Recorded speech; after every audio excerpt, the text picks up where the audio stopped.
Coterie కారణంగానే వేదన చెంది వైసీపీని వీడానని విజయసాయిరెడ్డి స్పష్టం చేశారు. వైసీపీలో అవమానాల పాలయ్యానని, జగన్ కోటరీ వల్ల తాను బయటకు వచ్చానని చెప్పారు. తనను రెండో స్థానం నుంచి 2000 స్థానానికి దింపారని, వేల కోట్ల రూపాయలు మింగేశారంటూ జగన్కు దూరం చేశారని మండిపడ్డారు. దుర్మార్గమైన రాజ్ కసిరెడ్డి చేతిలో మోసపోయానని ఇప్పుడు బాధపడుతున్నానని చెప్పారు. రాజ్ కసిరెడ్డి మాత్రమే అన్ని ప్రశ్నలకు సమాధానం చెప్పగలరని చెప్పారు.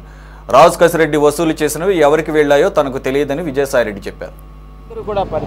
రాజ్ కసిరెడ్డిని పార్టీలో వ్యక్తులు నాకు పరిచయం చేయడం జరిగింది.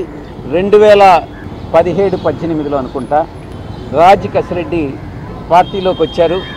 అతను ఒక తెలివైనటువంటి క్రిమినల్, ఆ క్రిమినల్ మైండ్ సెట్ ఉండేటటువంటి వ్యక్తి.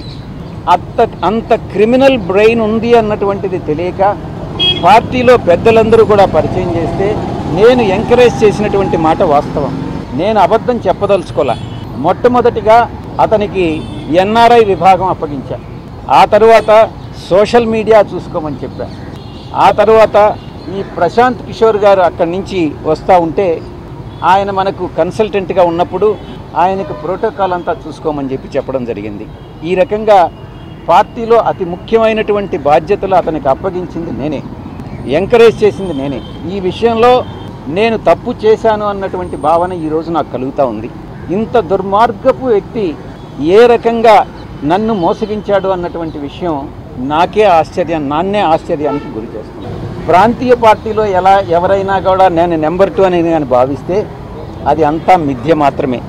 రెండవది, మీరు చెప్పినట్టుగా అధికారంలో లేనప్పుడు 2014 నవంబర్ నుంచి 2019 అధికారంలోకి వచ్చేంత వరకు మే 28వ తారీఖు వరకు పార్టీని సింగిల్ హ్యాండెడ్గా నేనే మోసా. జగన్ గారికి నేరుగా ఆయన ఆదేశాలను తీసుకొని నేను, జగన్ గారు, ప్రశాంత్ కిషోర్ ముగ్గురు ప్లాన్ చేసి మిగతా అందరు నాయకుల్ని కలుపుకొని పార్టీని ముందుకు నడిపించాం. నేను అప్పుడు కూడా నెంబర్ 2గా భావించలే. ఆ తర్వాత కాలక్రమేణా అధికారంలోకి వచ్చిన తర్వాత ఒక 6 నెలలకి ఈ నెంబర్ 2 అనేటటువంటిది మిథ్య అనేటటువంటిది నేను కూడా గమనించా. ఈ యొక్క కోటరీ నేను గతంలో ఏదైతే చెప్పానో ఈ కోటరీ సభ్యులందరూ కూడా నా మీద తినగవేము తీయనుండు అనేటటువంటి సామెత నాకు గుర్తొస్తూ ఉంది. మా యొక్క నాయకుడికి, అప్పట్లో నాయకుడికి చెప్పి సాయిరెడ్డి ఒక వెన్నుపోటుదారుడు అవుతాడు, ఏ రోజైనా మీ యొక్క స్థానానికి ఆయన స్థానభ్రంశం చేస్తాడు అన్నటువంటిది ఆయనకి చెప్పి నేనేదో కొన్ని వేల కోట్ల రూపాయలు దోచేశాను అన్నటువంటి అపవాదనంతా నా మీద మోపి ఈ యొక్క కోటరీ ఆయన మనసును మార్చి నన్ను 2వ స్థానం నుంచి, మీరు అనుకునే 2వ స్థానం నుంచి స్లోగా తగ్గించుకుంటా నాకు ఇచ్చిన పదవులన్నింటినీ కట్ చేసుకుంటా వచ్చి నన్ను 2000 స్థానంలో నిలబెట్టింది. చాలా అవమానాలు పాలయ్యా.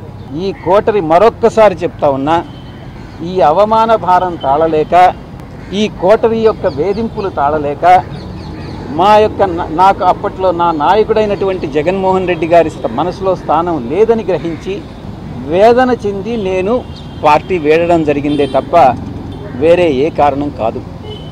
మరొక్కసారి చెప్తా ఉన్నాను, మీరు ఈ రోజు కూడా ఈ యొక్క యూట్యూబ్ ఛానల్స్లో పార్టీలో నెంబర్ 2గా ఉన్నటువంటి వ్యక్తి విడిపోయాడు, పార్టీలో నెంబర్ 2గా ఉన్నటువంటి వ్యక్తి విశ్వాసఘాతకానికి పాల్పడ్డాడు, పార్టీలో నెంబర్ 2గా ఉన్నటువంటి వ్యక్తి జగన్మోహన్ రెడ్డి గారిని మోసం చేసి వెళ్ళిపోయాడు అని పదే చాలా న్యూస్ ఛానల్స్లో మా వాళ్లే కొన్ని రాయిస్తూ ఉన్నారు, మీరు కొన్ని రాస్తూ ఉన్నారు.